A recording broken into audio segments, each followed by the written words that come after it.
Okay, we'll go ahead and get started. Thank you all for being here for our COVID-19/RSV media availability. Thank you again for accommodating the change in time. Like I had said in the email to you all, we will be back to 11 o'clock in 2 weeks on December 14th. But again, thanks for accommodating that. On the docket today, shouldn't have had a granola bar right before this. On the docket is District Health Officer Kevin Dick. And we're also joined by Dr. Chris Dieter, who's Physician-in-Chief at Reno Children's Hospital and Chair of Pediatrics at the UNR School of Medicine, to add some insight to what they're seeing over at Reno Health. So with that, I will then pass it along to Kevin Dick. Kevin, if you're ready, please go ahead. Yes, excuse me. Thank you, Scott, and thanks everybody for joining us today. I want to begin with a COVID-19 update. Our 7-day average for new cases is at 46 new cases per day. Just 2 weeks ago, it was at 36. However, just before Thanksgiving, that number was at 57. And so I believe that we need to be cautious about that number of 46 because I think that's probably impacted by the Thanksgiving holiday and not as many people having as easy access to the PCR type testing over this past week. And we also need to be concerned because of the Thanksgiving holiday and the gatherings that were occurring there that we may see an uptick in those numbers. For hospitalizations, the Nevada Hospital Association is reporting 48 confirmed or suspected COVID-19 hospitalizations in Washoe County. And the Nevada Hospital Association reported 37 2 weeks ago. So we have an uptick in those hospitalizations as well. We say this every time we do our briefings, but it's also still important that people understand the bivalent booster is widely available in Washoe County. So please talk with your doctor or go to your pharmacy or call us at 775-328-2427 if you have questions and to get that bivalent vaccination. We strongly encourage it, and the benefits are very, very much outweigh the extremely small risks from that shot. Moving to RSV, we have had 408 new RSV cases since the last time we spoke 2 weeks ago, with just 188 of those cases reported last week. For the entire respiratory disease season, which started in October, we've had 750 RSV cases. Now, that's the same amount that we usually have for an entire season. So we've had about 7 weeks of our respiratory disease season, and we have 750 RSV cases already, typically going all the way through May or through the first 20 weeks of 2023, we'd expect to have about 750 cases for the entire season. So we're having extremely high numbers of RSV very early in the season. We've declared 11 different RSV outbreaks at preschools and daycares and a school in Washoe County. Now, the numbers that we're seeing are very concerning, given that the fact that last week was Thanksgiving. A lot of people were gathering, which could mean that we see even more cases coming up. Remember that RSV won't usually have an extreme impact on typical healthy adults. However, it can be detrimental to infants and the elderly. We're also seeing flu hospitalizations increasing, and the vast majority of those cases are influenza A. The Nevada Hospital Association is reporting that pediatric conditions in Nevada hospitals are unstable, and pediatric ICUs, neonatal ICUs, and pediatric ward beds are over capacity. So we're in a situation in which we all need to be concerned about protecting others in our community from being infected with respiratory diseases, COVID-19, flu, or RSV. We must recognize now that it is not only the elderly that are most vulnerable from respiratory disease, but also our youngest children. We must remember to wash hands frequently, clean high-touch surfaces, consider whether to attend gatherings and precautions that can be taken, making sure that events you're attending are well ventilated, and also to make sure to get the flu shot and bivalent COVID booster if you haven't already.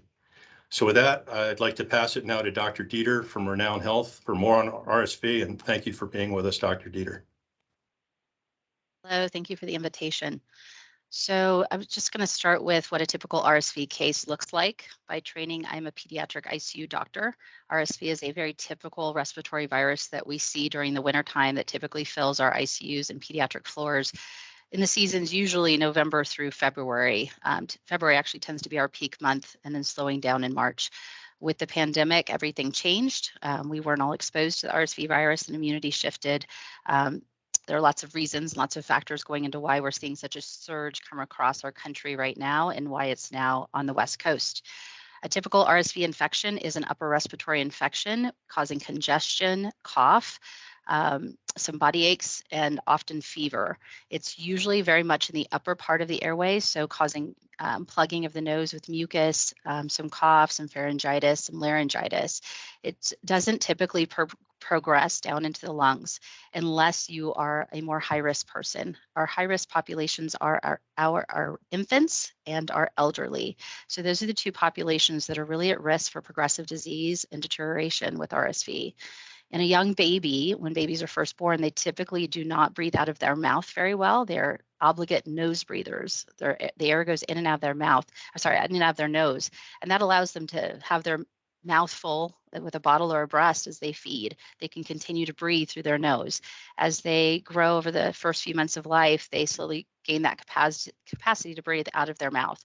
So when an RSV infection or other viral respiratory infection causes increased mucus and plugs up the nose, these babies can't manage, can't breathe well, can't expectorate, can't blow their noses, can't manage their airways. So with that nose getting plugged up, they have increased troubles breathing, difficulty breathing.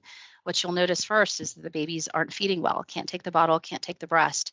They're very stepped up. So they start to refuse, start to get fussy.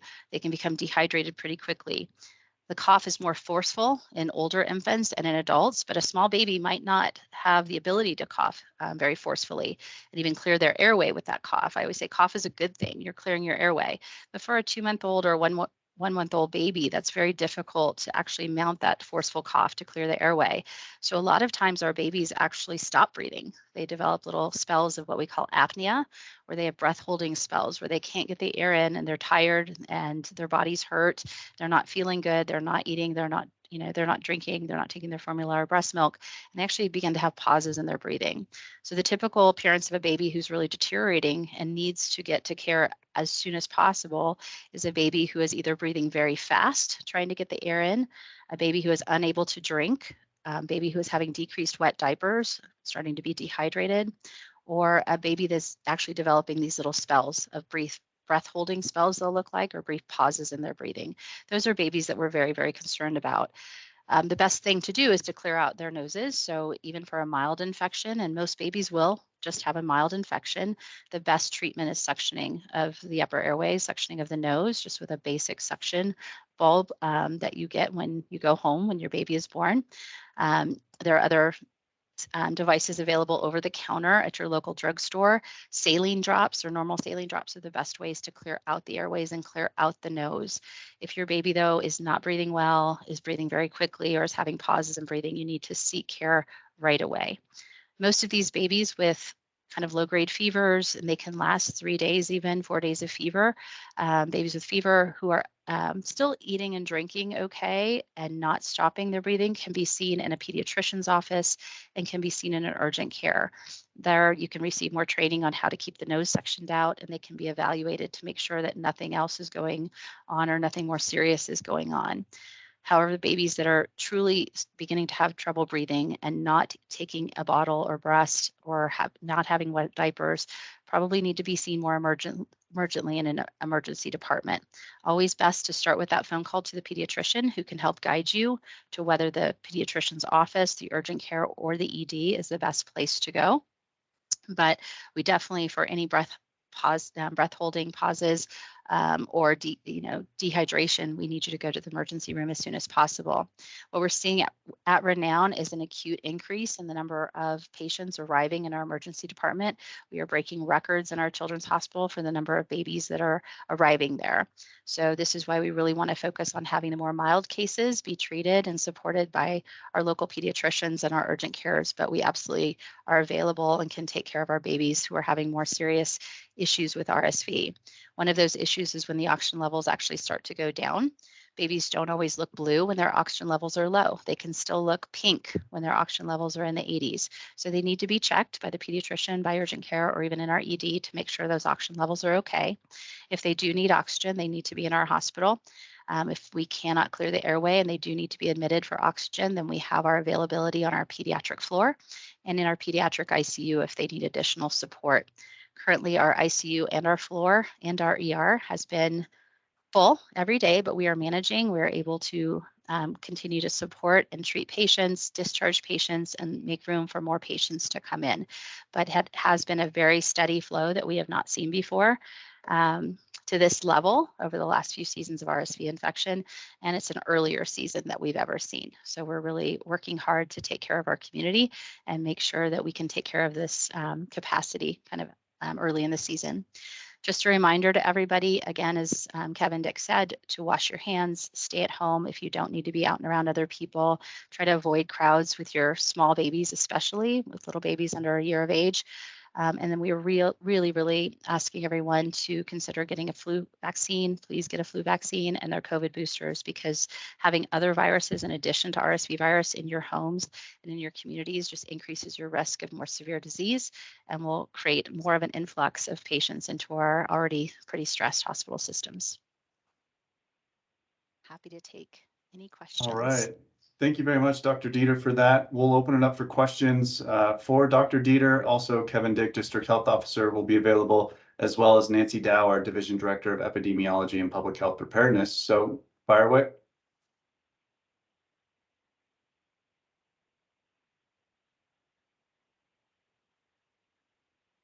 This is Siobhan from the RGJ. Dr. Dieter, you said you have do you have patients in there, infants who have all three, have COVID, RSV, and maybe the flu, and how dangerous is that? We are seeing babies test positive for more than one virus. It tends to be RSV and another virus like rhinovirus or enterovirus. We're not seeing as much influenza yet in the infants as much as we are in the older kids and teenagers and adults is where we're really seeing the influenza. With each additional virus that is impacting your immune system, it just stresses your body more so that your body's having to fight multiple infections. But it is a phenomenon that we're seeing more than we've seen before, where patients are having more than one virus attack their immune system and creating more of an acute illness. Across the country, I'll just add, across the country, all of the physicians and intensivists and hospitalists are seeing more acuity this season too with RSV. Typically, it tends to peak at about 3 days and be better by 5 days. And instead, we're seeing kids peaking 3 to 5 days and staying sick for a week or longer. You said the emergency rooms were really getting hit with people coming in with their infants, like record numbers. How many numbers is that? How many people are bringing their babies in right now? I only know our numbers at Renown, and we've been well over 100, some days hitting 140, almost 150 patients a day. And for us, those are record numbers in our pediatric ER. And then you combine the adult side, which is seeing very high numbers of adults. It's creating an impact in our ER, and our staff is working very hard down there to take care of everybody. So is the pediatric wards are busier than even during COVID and anything else? It's the busiest ever. Is 150 is a record for how many people you have in the hospital, how many children you have in the hospital? So that's just the number of children arriving to the emergency department to be evaluated. Okay. The children that are actually being admitted, currently we have about 40 children in our pediatric unit upstairs. That's our general pediatric unit. The babies that need oxygen but don't necessarily need increased respiratory support with a ventilator or positive pressure. Our pediatric ICU is currently full. We continue to make a bed every day, 2 beds every day to get the next patient in, but we currently have about 18 to 19 patients in our pediatric ICU. And then our NICU happens to be full right now also. So yes, it's pretty tight right now, but we are making room as needed. And the 150, what is that? People who come to the ER in a certain amount of time or daily? What's that 150 number? That was a 1-day number a couple days ago in our pediatric ER. So we have 14 beds in our pediatric ER officially. We have made additional beds by luckily being able to use some of the adult rooms to see more patients. And then we have triage areas where we're very busy and we're doing some medical exams in a couple other areas. So we're expanding our capacity by opening up additional room down in the ER, but that's just a 1-day number of how many children walked into our emergency room. Oh, wow. And how many of those were with like a respiratory illness and how many of those were infants? I don't have those exact numbers. We're seeing a lot of very small babies, but we're still getting the variety of patients that we always see in a pediatric emergency room. So your adolescent with a appendicitis, for instance, or somebody else with an injury. We're still seeing all of our trauma patients. Everything else is moving along and busy as it normally is in a winter season. We're just adding on a lot of small babies and respiratory viruses right now.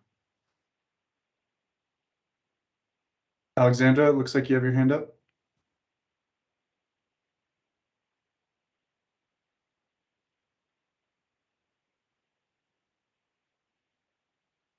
We can't hear you, Alexandra. Can you unmute?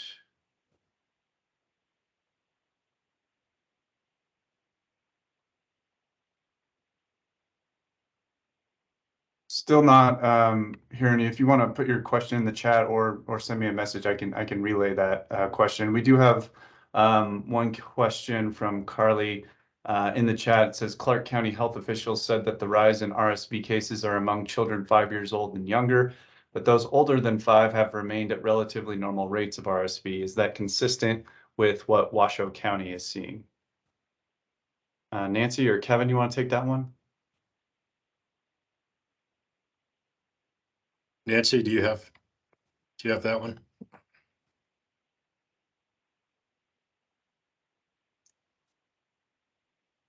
Sorry. Yeah, so we are predominantly still seeing right now, even with the rise, the majority of our percentage seeing are in children younger than 5 years old. A lot of them are even younger than 1 year old.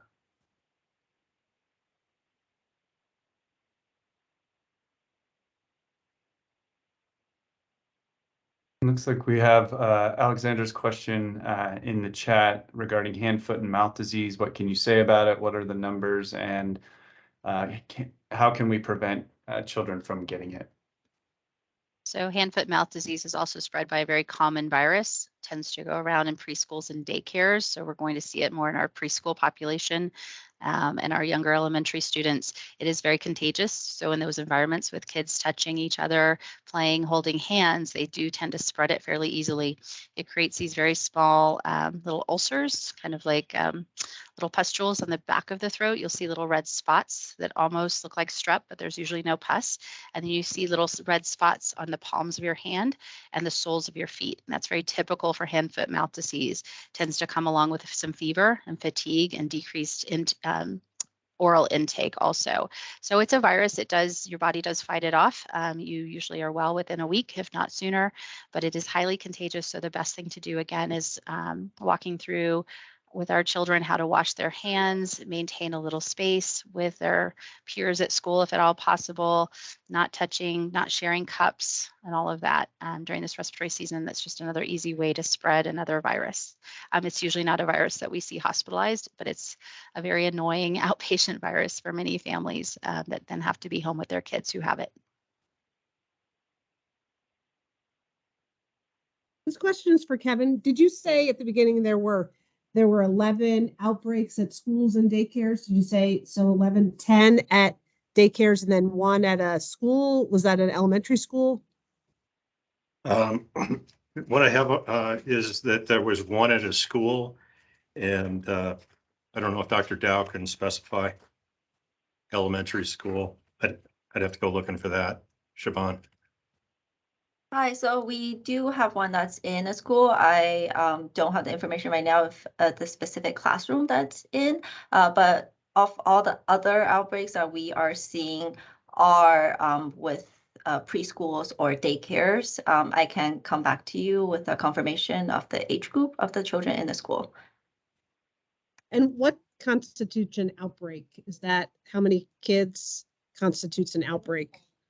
When we see a higher than normal numbers that's happening in the school, and that's all happening within a set period of time, then that becomes an outbreak. And we treat each outbreak separately depending on which type of disease it is. For example, if it's a rash or respiratory, or if it's other allergens, and then we investigate and try to find the source of the outbreak. And then in this case, because we know that there's a specific number of children that's out already within a set period of time, and then there are some testing confirming that several children are out with RSV, then we do declare that as an RSV outbreak.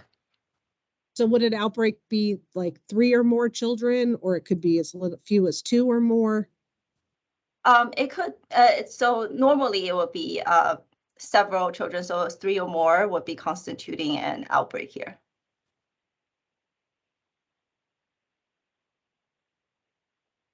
And Siobhan, I had a chance to look through some tables that Dr. Dow provided me the other day, and it is an elementary school with the RSV outbreak.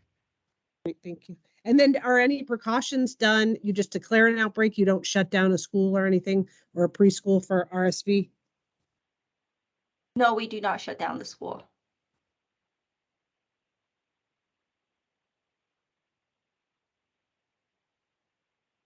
Looking in the chat, we have a couple questions. What are the numbers of hand, foot, mouth disease that we are seeing, and how can we prevent it?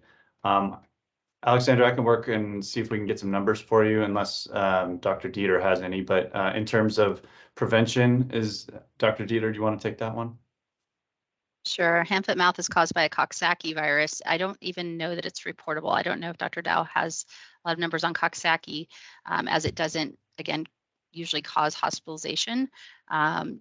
It's similar to other like slapped cheek and other viruses, roseola, that we see that kids transmit back and forth, usually just by contact. So usually it's hand-to-hand contact, that they just spread it, or they can cough, that can be spread in the air.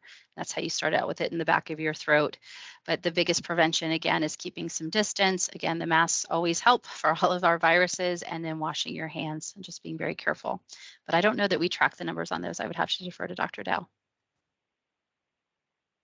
I can follow up with that we do have 2 outbreaks currently, one in a daycare and one in an elementary school for hand, foot, and mouth disease. So while we're seeing it occurring, it's nothing like what we're seeing right now with a very large number of respiratory disease outbreaks that we have occurring. And then another question from the chat. What are the hospitalization rates of influenza in Washoe County? And have we had any deaths this season because of the flu? Dr. Dieter, I don't know if you want to talk about just Renown, and then we can maybe work with you, Carly, outside of this call, and Nevada Hospital Association to see if we can get you some updated numbers on that. Influenza mortality tends to be more likely, more possible in the elderly population. So I personally do not know of any of our adult ICU patients at this point. We've had no mortality from influenza in the pediatric ICU at this point. It can cause that severity of illness. The complication with influenza is that it can get into the heart and around the cardiac tissue, just like we found with COVID. It can cause a myocarditis, which can be fatal in teenagers, is typically where we see that fatality if it does happen. They're fairly low numbers. We tend to see more in outbreaks like H1N1 in 2009, and bigger spreads of influenza. I'm unaware that is happening yet this year, though the influenza rates are still picking up across the country, and I know the South has been hit very hard. I can say we had not had any influenza deaths so far this flu season. And I don't have the number of hospitalizations. Just got the Nevada Hospital Association report, and they didn't provide numbers, said we were increasing here in Washoe County, but we'll see if we can track those down for you.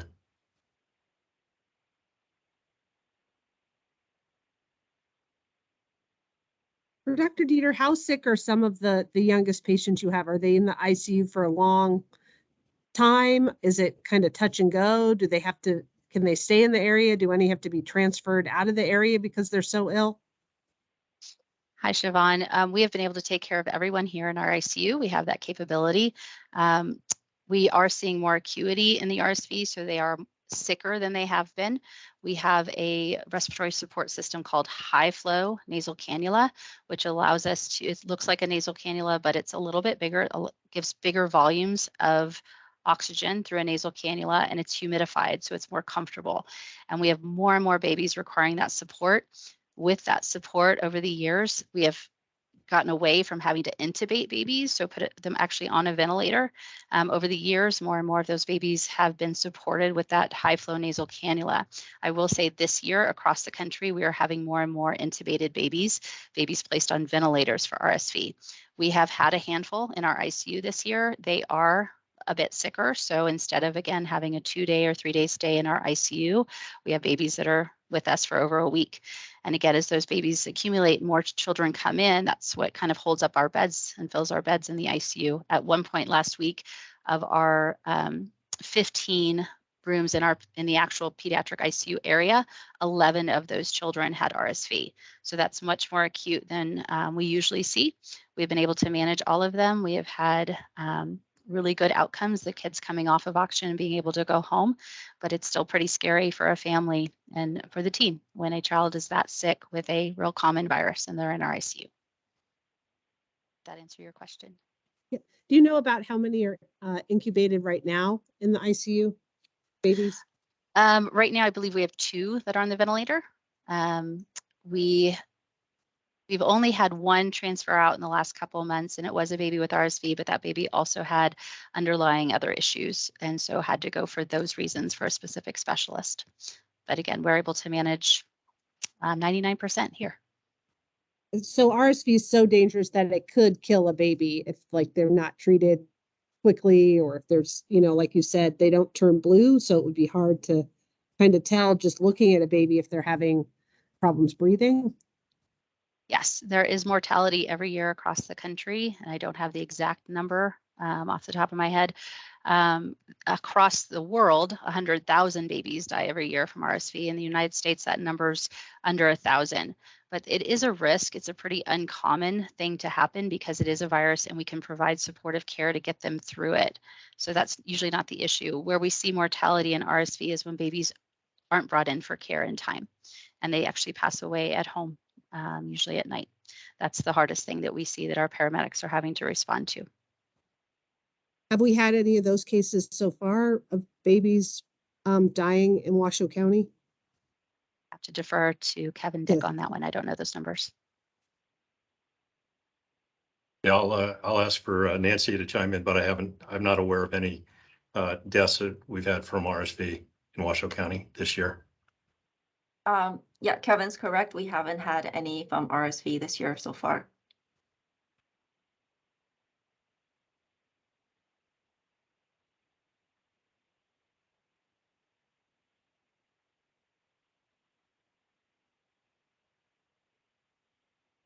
Any other questions?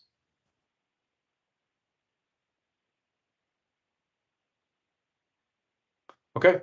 Thank you all for being here. We'll record this, or it's been recording. We'll put this on the COVID-19 Washoe.com website under press conferences. If you need a copy of the raw file, just please reach out to me via email. Otherwise, have a great day, and thank you all again for being here. Thanks, everybody, and thank you, Dr. Dieter, for joining us. Thank you.